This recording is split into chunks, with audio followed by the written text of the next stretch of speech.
இந்த உலகத்தில் இன்ன வரைக்கும் நிறைய புரியாத புதிர்கள் இருந்துகிட்டே தான் இருக்குது. அதே மாதிரி புது புது இன்வென்ஷன்ஸ் வந்துக்கிட்டே தான் இருக்குது. ஆனால் 1980களில் இந்த கண்டுபிடிச்ச ஒரு இன்வென்ஷன் மட்டும் இந்நேரத்துக்கு நம்ம உலகத்தில் வந்துருந்துச்சுன்னா நம்ம ஒட்டுமொத்த உலகமே அழிஞ்சிருக்கும். இப்போ நம்ம எந்த மாதிரி ஒரு வாழ்க்கை வாழ்ந்துட்டு இருக்கோமோ இந்த ஒரு வாழ்க்கையே இல்லாத மாதிரி நடந்திருக்கும். ஸோ அப்படிப்பட்ட ஒரு இன்வென்ஷன் தான் வந்து பார்த்தீங்கன்னா ப்ராஜெக்ட் ப்ளூ பீம். ரிசர்ச் மொனாஸ்ட் அப்படின்ற ஒரு ஜேர்னலிஸ்ட் வந்து பார்த்தீங்கன்னா ரொம்பவே டீட்டெயில்டாக சொல்லியிருக்காரு. ஸோ அந்த ப்ராஜெக்ட் ப்ளூ பீம்னா என்ன, அதை எதுக்கு கண்டுபிடிச்சாங்க, ஸோ இதுக்கு பின்னாடி தான் யார் இருக்கா அப்படின்றத பற்றி தான் இந்த வீடியோ நம்ம டீட்டெயில்டாக பார்க்க போகிறோம். வாங்க இப்போ நம்ம வீடியோக்குள்ள போகலாம்.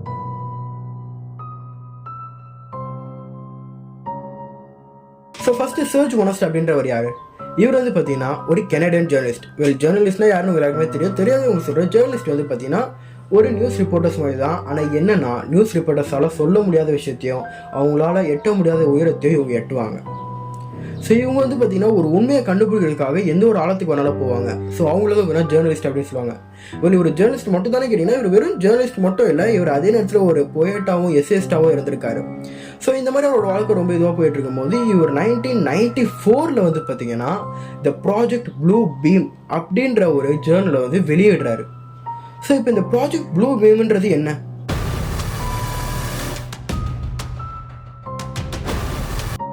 ஸோ இந்த ப்ராஜெக்ட் ப்ளூ பீம்னா என்ன?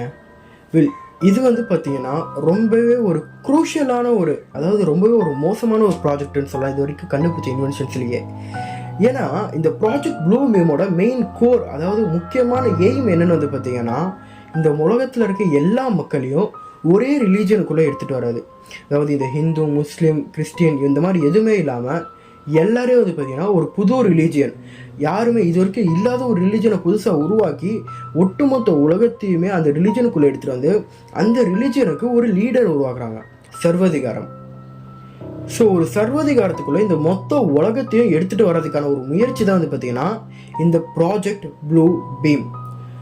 ஸோ எப்படி இவங்க இதை பண்ணுவாங்க அப்படின்னு கேட்டிங்கன்னா ரொம்பவே சிம்பிளுங்க. 1990ஸ்லாம் வந்து பார்த்தீங்கன்னா இந்த ஹோலோகிராம், அப்புறம் வந்து அந்த மாதிரி கொஞ்சம் சயின்டிஃபிக்கான ஓவர் அட்வான்ஸ்டு டெக்னாலஜிஸ்லாம் வந்து பார்த்தீங்கன்னா ரொம்பவே கஷ்டமான யாராலும் பண்ண முடியாத ஒரு விஷயம். ஸோ அந்த மாதிரி இருக்கும்போது மக்கள்கிட்ட திடீர்னுட்டு வானத்திலிருந்து ஏதோ ஒரு கடவுள் திடீர்னு வானத்தில் தோன்றாரு அப்படின்ற பட்சத்தில் மக்கள்லாம் என்ன பண்ணுவாங்கன்னு நினைக்கிறீங்க? அவங்களுக்கு அந்த நேரத்தில் எதுவுமே புரியாது. என்னடா திடீர்னு இவ்வளோ பெரிய உருவம் தெரியுதுன்றதை பார்த்துட்டு அவங்க அதை நம்ப தான் செய்வாங்க. ஸோ அந்த மாதிரி ஒரு உருவம் திடீர்னு வந்து இது வரைக்கும் நீங்கள் வாழ்ந்துட்டு இருக்க வாழ்க்கையெல்லாம் போலியான வாழ்க்கை, இந்த மாதிரி நீங்கள் மதமாக வாழக்கூடாது, வேறு மதமாக இருக்கக்கூடாது, ஒட்டுமொத்த உலகமும் ஒரே மதத்தில் இருக்கணும், ஸோ இந்த மாதிரி சொல்லி நான் தேர்ந்தெடுக்கிற வந்து பார்த்தீங்கன்னா இவன் தான் அப்படின்ட்டு ஒருத்தங்கிட்ட சொல்லிட்டாங்கன்னா மக்களுக்கு வேறு வழி இருக்காது, அவரை நம்பி தான் ஆகணும். ஸோ இதுதான் வந்து பார்த்தீங்கன்னா ப்ராஜெக்ட் ப்ளூ பீம். அதாவது இந்த உலகத்தில் இருக்க ஒட்டுமொத்த மக்களே வந்து பார்த்தீங்கன்னா ஒரே ரிலீஜன், ஒரே கேஸ்ட்டுக்குள்ளே எடுத்துகிட்டு வரதான் இவங்களோட உண்மையான நோக்கம். இப்போ நீங்கள் சொல்கிறீங்க இந்த மாதிரி ஹோலோகிராம் இதெல்லாம் 1990s அந்த மாதிரி சொல்லும்போது எப்படி யார் இந்த டெக்னாலஜிலாம் யூஸ் பண்ணியிருப்பா? ஸோ அப்போ இந்த ப்ராஜெக்ட் ப்ளூ பீமுக்கு பின்னாடி யார் தான் இருக்கா?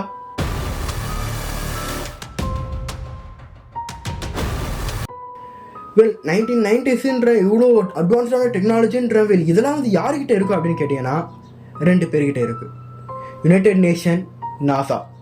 யுனைடெட் நேஷனும் நாசாவும் ஒரு கொலாபரேஷனில் கலந்து தான் வந்து பார்த்தீங்கன்னா இந்த ஒரு ப்ராஜெக்ட் ப்ளூ பீமை செய்யணுன்றது அவங்களுக்கான ஆர்டர். பட் இந்த ஆர்டரை கொடுத்தது யாரு? அது வந்து பார்த்தீங்கன்னா இன்ன வரைக்கும் ஒரு புரியாத புதிராக தான் இருந்துகிட்டு இருக்கு. நிறைய பேர் வந்து பார்த்தீங்கன்னா அது இலுமினாட்டின்றாங்க, ஆனால் நிறைய பேர் வந்து ஒரு ஆன்டி கிரைஸ்ட் ஆர்கனைசேஷன். அவங்க வந்து பார்த்தீங்கன்னா கிட்டத்தட்ட ஒரு 20 வருஷமாக போராடி அவங்க அந்த பவருக்கு வந்து கடைசியில் நாசாவையும் யுனைடெட் நேஷனும் இதளவுக்கு பண்ணுறதுக்கு அவங்க ஆர்டர் கொடுத்துருக்காங்க அப்படின்றது இந்த ஒரு 2 விதமான கருத்துக்கள் இருக்குது. ஆனால் இந்த 2 விதமான கருத்துக்களுமே உண்மையான்றது இது வரைக்கும் நிரூபிக்கப்படலை. பட் ப்ராஜெக்ட் ப்ளூ பீம்ன்றது நாசா அண்ட் யுனைடெட் நேஷன் கலந்து செய்யப்பட ஒரு ப்ராஜெக்ட்னு தான் வந்து கன்ஃபார்ம் பண்ணிட்டாங்க. இப்போ இந்த ப்ராஜெக்ட் ப்ளூ பீம் வந்து பார்த்தீங்கன்னா இப்போ அதாவது 2024 நடக்கிறதுக்கான வாய்ப்பு இருக்கா?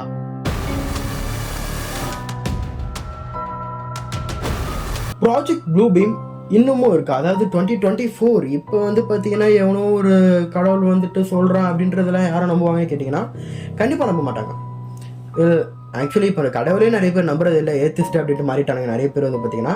அதனால கடவுள்லாம் வந்து சொல்கிற இதெல்லாம் நான் ஏன் கேட்கணும் அப்படின்ட்டு நிறைய பேர் போடுறதுக்கான வாய்ப்பு இருக்குது. இந்த ஒரு ப்ராஜெக்ட் ப்ளூ பீம் ஃபெயிலியர் ஆகிறதுக்கான வாய்ப்பு நிறையவே இருக்குது. பட் நினச்சி பாருங்க, இப்போ நம்ம வந்து பார்த்தீங்கன்னா டெக்னாலஜிஸ் எவ்வளோ இம்ப்ரூவ் ஆகிட்டோம். அதாவது 1990s வந்து பார்த்தீங்கன்னா மொபைல் ஃபோன்னா டெலிஃபோன் மட்டும் தான் இருந்திருக்கும்.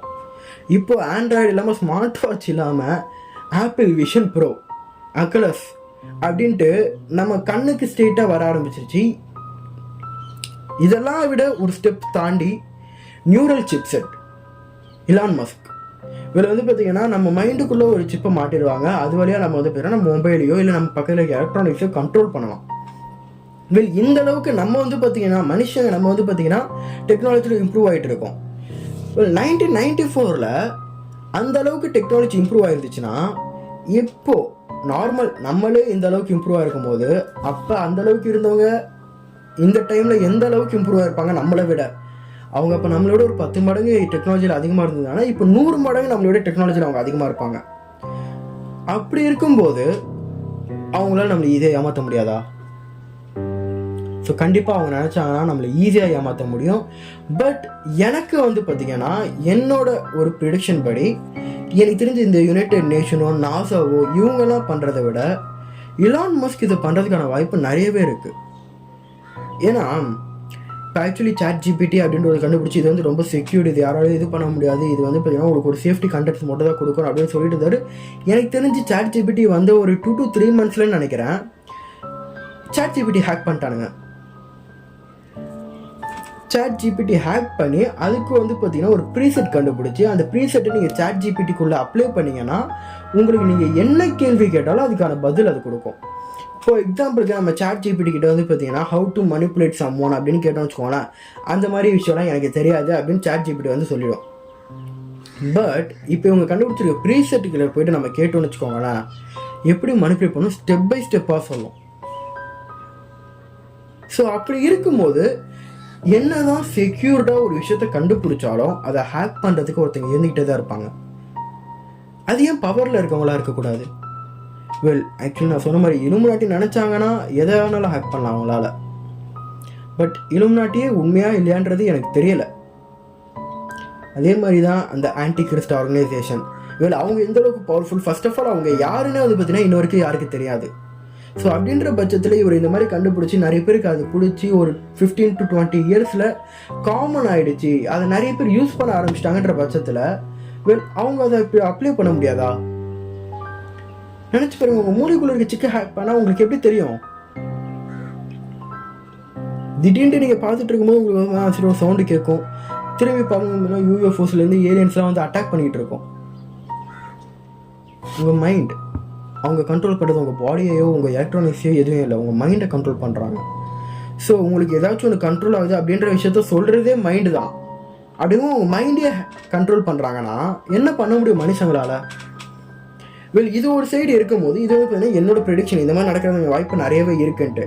பட் நிறைய பேரோட ப்ரெடிக்ஷன், அதாவது இப்போதைக்கு கன்ஃபார்ம்டு ப்ரெடிக்ஷன்ஸ் வந்து பார்த்தீங்கன்னா யுனைடெட் நேஷன் ப்ராஜெக்ட் ப்ளூ பீமை திரும்பி ரீஸ்டார்ட் பண்ணியிருக்காங்க. எக்ஸாம்பிளுக்கு யுனைடெட் நேஷனில் இப்போ ரீசெண்டாக இருக்குன்னா ஏலியன்ஸ் அட்டாக், அதாவது UFO அட்டாக் நடந்ததா ஒரு நியூஸ், அதாவது அஃபிஷியல் நியூஸ் ஸ்ப்ரெட் ஆயிருந்துச்சு. ஸோ உண்மையாகவே ஏலியன்ஸ் தானா இல்லை அவங்களோட டெக்னாலஜியா? ஏன்னா நான் இந்த நியூஸ்க்கு அடுத்து வந்து ஜேர்னல்ஸ்லாம் நான் ரிசர்ச் பண்ணும்போது எனக்கு தெரிஞ்சதுன்னா, ஸோ இவங்க இப்போ என்ன பண்ண போகிறாங்க அப்படின்றது வந்துன்னா ஆல்ரெடி அவங்க 1990s பிளான் பண்ண மாதிரி தான், ஒரு அவங்க 1990s பண்ண மாதிரி தான்.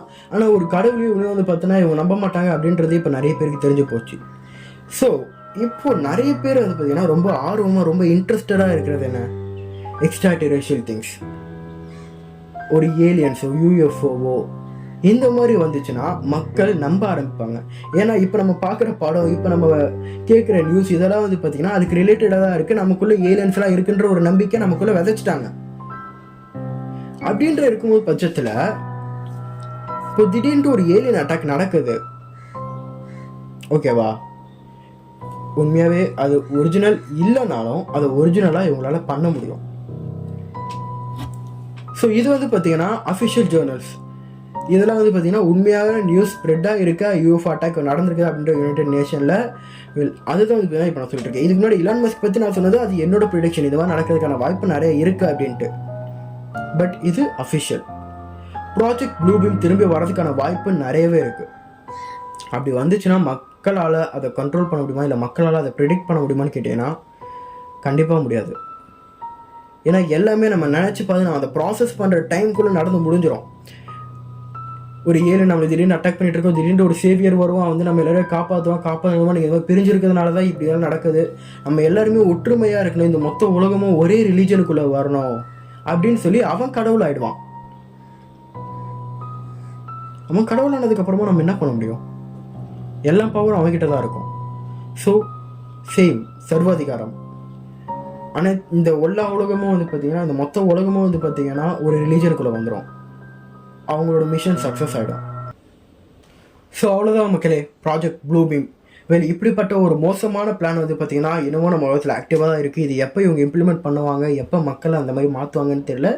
இது வந்துச்சுனாலும் நம்மளால் கண்டுபிடிக்க முடியாது. ஸோ இப்போதைக்கு ஒன்று தான் சொல்ல முடியும், எது நடத்தாலும் அதை நம்ம தாக்குப்பிடிக்கிறதுக்கு தயாராகிக்கணும் இப்போத்துலேருந்தே. So this is day 7 of 90 day challenge. நான் விஜேஷ். இருங்க, முக்கியமாக ஒன்று சொல்லணும்னு நினச்சேன். 45th டே கமெண்ட்ஸுக்கு ரிப்ளை பண்ணுறேன்னு சொல்லியிருந்தேன். பட் இது வரைக்கும் வந்து பார்த்திங்கன்னா எந்த ஒரு கமெண்ட்டுமே ரிப்ளை பண்ணுற அளவுக்கு வரலை. ஸோ முடிஞ்ச அளவுக்கு வந்து பார்த்திங்கன்னா கமெண்ட் பாக்ஸில் உங்களுக்கு தேவையான கேள்வியை நான் போட்டு வைங்க. 45th டே நான் அது எல்லாத்துக்குமே ரிப்ளை பண்ணுறேன்.